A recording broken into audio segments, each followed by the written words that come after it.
Blog Talk Radio.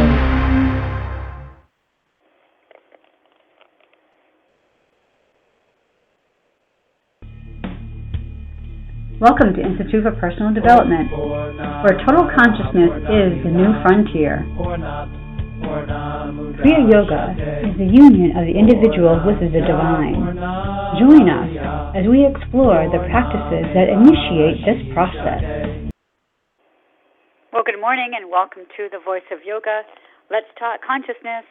I am your hostess, Lisa Winton, and with me is Kenny Toy, also known as Swami Jayananda, founder of Institute for Personal Development, located here in Hampton, New Hampshire. Well, good morning, Swami. Thank you for being here today. How are you? Good morning. I'm doing well. And how about you? I'm doing great as well on this chilly fall day that we're having here in Hampton. Well, I want to thank the listeners for tuning in. And today on the Voice of Yoga, we will be discussing the full moon in Taurus. We will connect this transit with the solar eclipse from May 9th, 2013, and to show how the full moon phase of a solar eclipse brings the intentions into full visibility. Swami will explain the 2-year, 2-month, and 28-day cycle of a solar eclipse as a gestation period for the rebirthing of a new consciousness. So, Swami, let's get started. I think maybe our listeners need to find out, well, what does it mean when we have the full moon in Taurus? Well, the full moon is a moon opposition the sun. So the sun is in Scorpio right now, and so as the moon goes 180 degrees from it, and today it will be at 14 degrees Taurus, the sun is at 14 degrees Scorpio. So the full moon is exactly that. It's 180 degrees. And when something is 180 degrees from it, you are what they call in opposition. But you have full view of your opposition. And so the full moon has always typically been considered the delivery point of the beginning of the new moon, which was where it was what they called a conjunction. And when it's a conjunction, you don't see anything. And then there's the first quarter phase, and then the full moon, and then all of the different sequences or phases of the moon as it starts to go 360 degrees. But the full moon in Taurus will have strong implications because the moon is exalted in Taurus. The moon does very well in Taurus, so it's a positive full moon. When you say it does well in Taurus, why does it do well in Taurus? Yeah, the whole relationship between a planet and a sign is kind of like an actor or an actress in a role. That when a particular planet is in a zodiacal sign that it's comfortable with, that it's something that it comes more naturally to it. Like the moon rules Cancer, so that's its ruling position. But it is what they call exalted in Taurus, which is its like second most favorable position. Now, I know we're going to go much deeper than, the astrological signs and things like that, but I do have a question for you. So you mentioned Taurus and Scorpio. So say a person was born in Taurus, or they have the Scorpio as their sign. Does this full moon have any different effect on those people as opposed to if it wasn't their particular sign? Well, to answer your question, yes. That's what they call an aspect. And that's what, when you're using your chart, that's one of the things that you look for. What we call transits to natal positions. Natal positions are the snapshot of where the planets were at the time of your birth, with you at the center of the universe. That's a geocentric natal chart. And when the planets are, continuously moving through the zodiac, when they come into what's called aspect. See, astrology is basically a mathematical science. It's the relationship based on the angles, the configurations, what we call aspects. And the aspect itself has an effect. So, say, for example, if you have your sun or any planet that is in Taurus, and this full moon falls on that, it's like a flashlight effect. It will amplify whatever it is, the planet that you have, will bring it to the foreground in your life. Oh, okay, very interesting. Now, would it have the same effect for somebody who was born under the Scorpio sign? Well, then the aspect would be in opposition. And to answer your question, it wouldn't have the same effect because a conjunction and an opposition are different aspects, but it would have an effect. And then, of course, it would have everything that is associated with the zodiacal sign of Taurus, and then whatever planet it is that is in your chart. But it would also have the effect of the moon. Right? Now, the moon, like one of the things we always talk about, the moon is the principle of manifestation. It's the mother archetype. It's how we put things into form. It's how we protect. It's how we nurture what it is that we've put into form. So the moon is, an important planet, with regard to how we're going to create things, how we're going to manifest things. It sounds like you're talking about one of the houses as well. What house would that fall under? Well, because the moon rules Cancer, in the natural zodiac, Cancer would be on the cusp of the 4th house. So it would be related to home, hearth, again, how you nurture yourself, how you protect yourself. So then everything is really all connected when you put it all together. That's really amazing.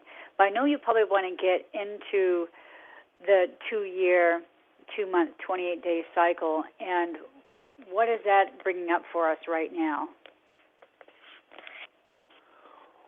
Well, with regard to this particular transit, this particular full moon, which we are having tomorrow at 5:23 p.m., this particular full moon is what we call the full moon phase of the solar eclipse that happened on May 9th, 2013, which that actually happened at 19 degrees Taurus, 31 minutes.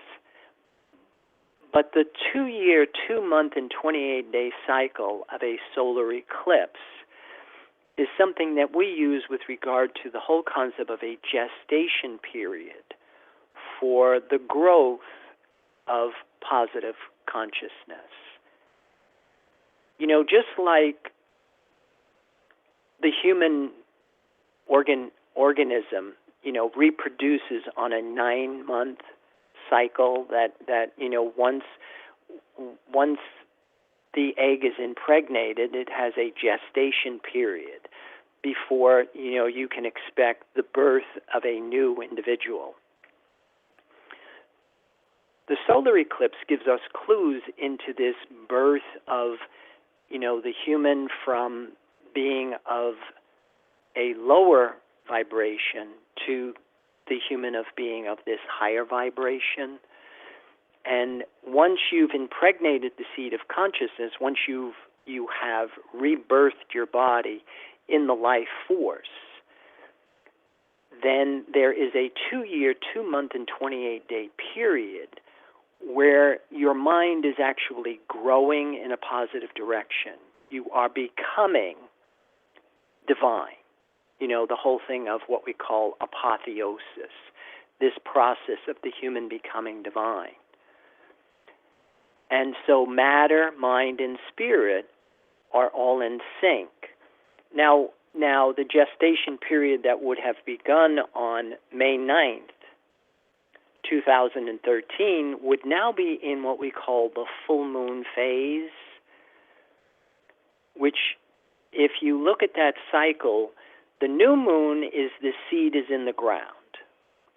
Then the first quarter phase of that particular cycle would have been on February 6th, 2014, because that was when we had the first quarter moon that was in Taurus that correspond with that eclipse point.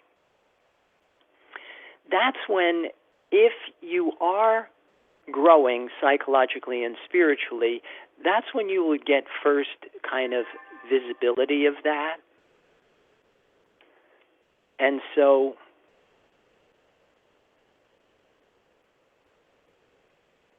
the whole thing is now that seed is now like a little sprout. It breaks ground. Now you can kind of see what it is that had begun. Now, when it's in the full moon phase, which would be on 11/7/14, or actually this one will be on 11/6, but depending on where you are on the planet, you know, it's wherever your time zone is. That's when this cycle is in full view. So that sprout now becomes a flower. And then the third quarter phase is when that seed, that flower will start to wilt and start to send new seeds into the ground. And what's interesting is typically everything is on, you know, our cycles within cycles. And that's why, you know, month to month, all of these different phases of the moon, you know, everything is happening within this framework of, you know, the seed is in the ground, you know, it sprouts, it flowers, it wilts, and then new seeds come into the ground. You know, even say, for example, in our system of yoga, we use a thing called pranayama, which is the relationship between your number one life-sustaining force, thought, and your number two life-sustaining force, breath. And that, you know, on your inhalations and your exhalations, that gives you clues into how your mind is working, that the duration of a breath equals the duration of a thought.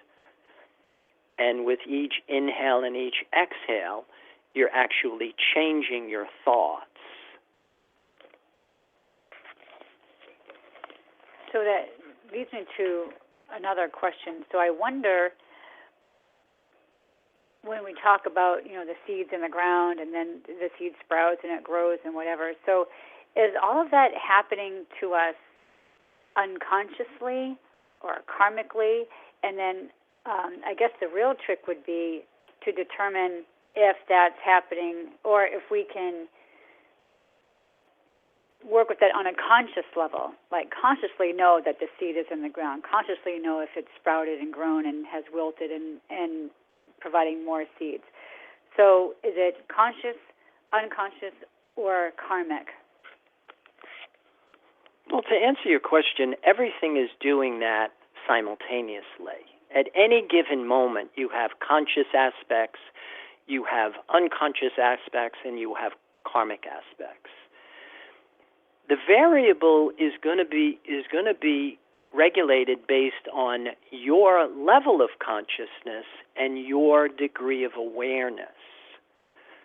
See, the whole thing about this gestation period of growing the mind in a positive direction, this thing called apotheosis, is all about expanding the conscious mind, the opening of the mind. The term we use is called transcending. where your field of awareness transcends the limits of body-bound awareness. And even as your mind is growing, because mind isn't limited to our bodies, that's one of the biggest things that you have to understand when you practice Kriya Yoga, that in fact the body is in the mind and the mind is in the spirit. And so the process of reverse engineering this whole experience is literally transcending the limits of body-bound awareness, expanding your identity into this aspect that we call mind, or the astral plane, or your astral body, and then eventually accessing what is called the causal spiritual body.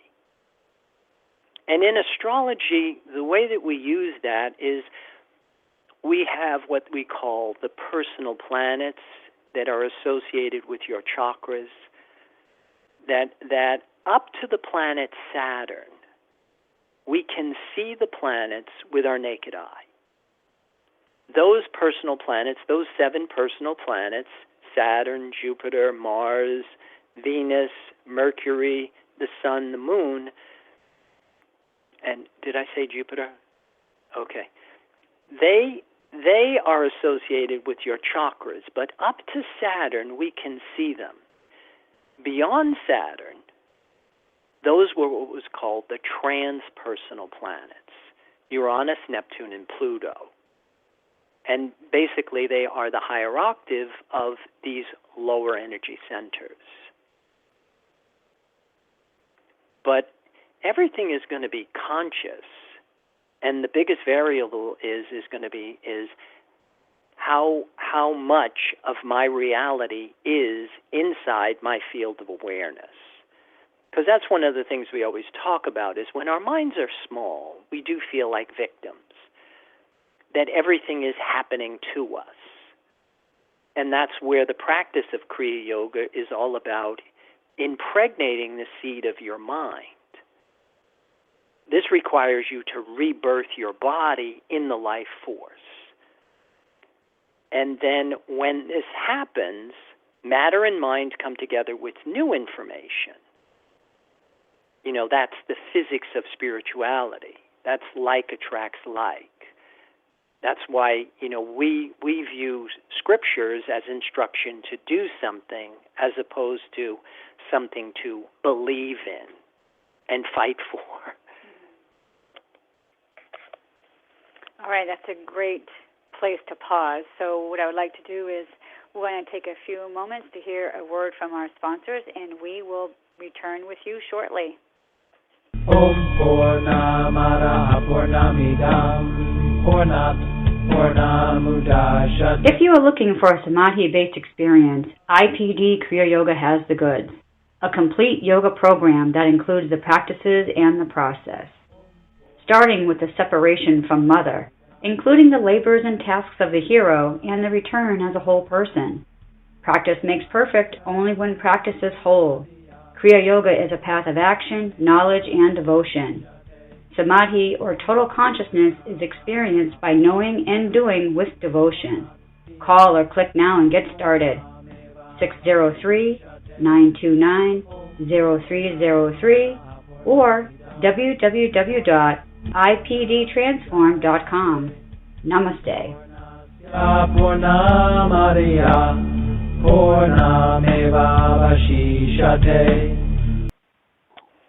Welcome back. For those of you just joining us, you are listening to The Voice of Yoga, and we are talking consciousness. I just wanted to pause from our radio show. I know we have quite a few callers on today, and I wanted to open up any questions to the callers that we have listening to our program today. Does anybody have any questions for Swami regarding our content today? Hello? Hi. How are you? Hi. I'm fine. What is your name? Diane. Hi, Diane. Hi, and I so enjoy and I listen regularly. My question, well, it's a personal, because my rising, my sun is in Taurus and my moon is in Scorpio. So I feel like the way you explained it, I'm complete opposite of Oh, hang on one second. I'm going to put Swami, because I want Swami to hear your question. Hang on one second. Hi, Diane. Hi, good morning, Swami. So nice to be able to speak with you. Let me just tell you why I feel confused. My sun sign is Taurus. My rising is Scorpio. My moon is Scorpio. So I feel like I'm pulled the way you're describing where the full moon is. I don't know. Right. I'm like both ways, correct? It could Correct. be good or bad. I mean, nothing's bad, but it's struggle. Right. There's no such thing as bad energy. It's just, when we're trying to do something with the energy that is not possible. So one of the things constantly, that's why we say, the more conscious effort we can employ to use the energy that's available to us during these transits is optimal. Well said. I see that. And that would be the key to get through it. As everything well spoken. Right. Well, that was easy. But no, I understand, and that's what I have to be aware of. And it's already affecting me. As of yesterday, something occurred, and to make me aware. So, I'm dealing with it. It wasn't a positive, but yet I'm, everything else is so good that I'm okay. So I understand I'm being pulled both ways. Right. And that's a big part of what we talk about, is the more we can focus on what is there and maintain a positive attitude, then the easier it is for us to get through any type of challenges or changes that may take place in the external world.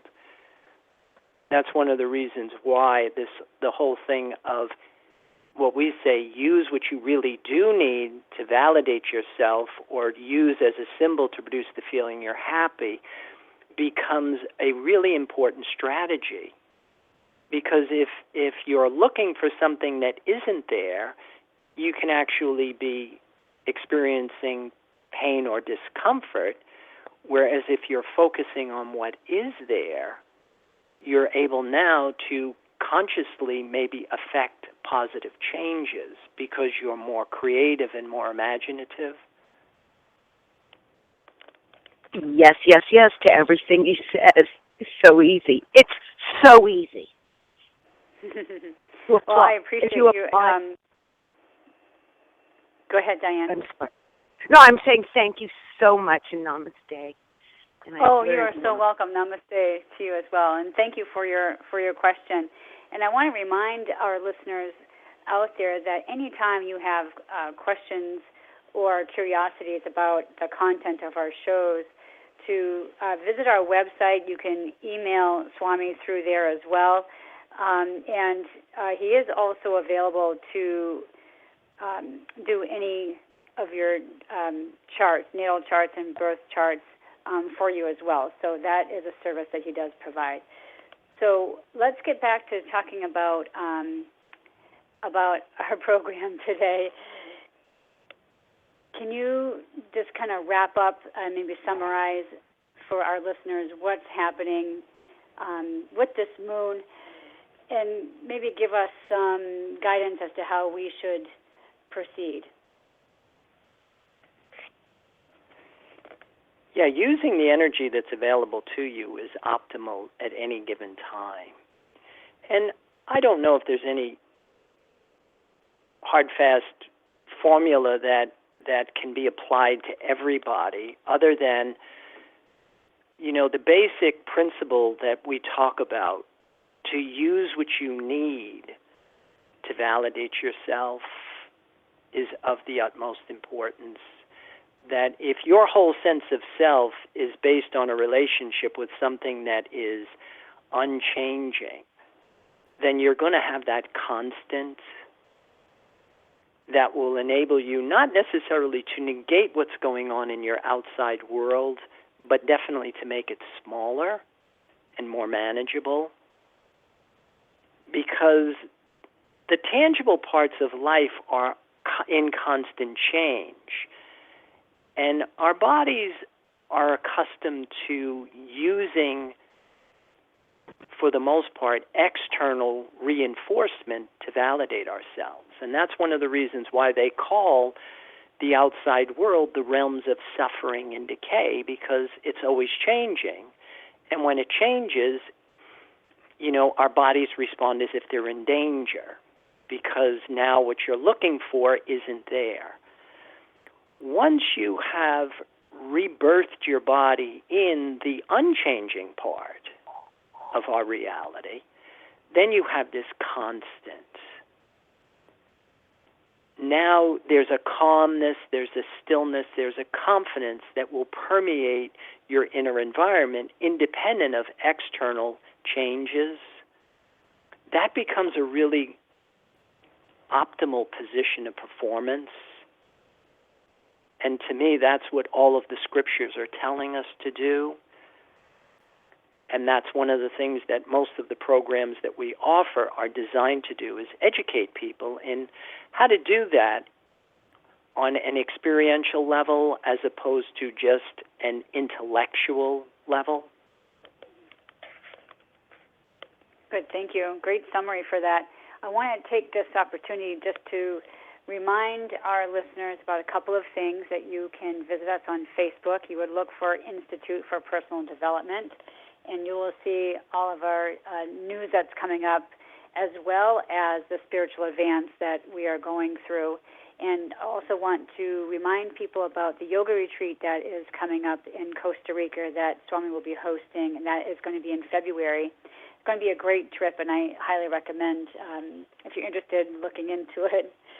So with that in mind, keep those comments and questions and curiosities coming.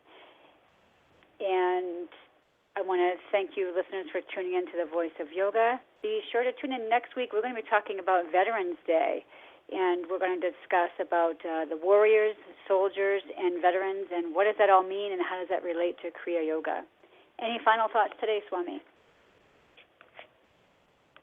Well, I would like to invite everybody to join our spiritual advance or any of our classes or programs if they find what we're saying to be intriguing or interesting, and to really try and use this full moon tomorrow maybe to your advantage, that it is a good time for you to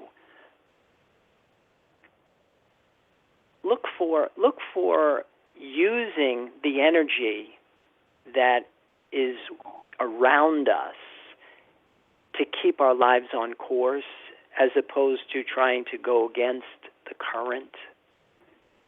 There's the old saying, you don't have to push the river, it flows by itself.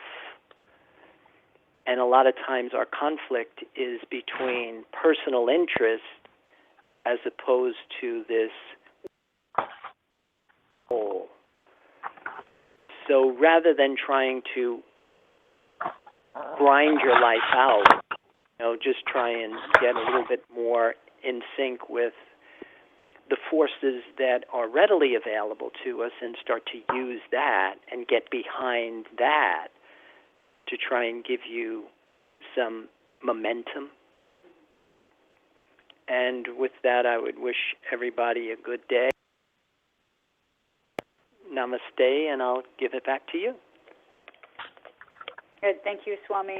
So thank you for listening to our program, The Voice of Yoga.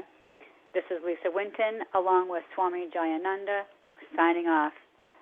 Have a wonderful Kriya Yoga kind of day.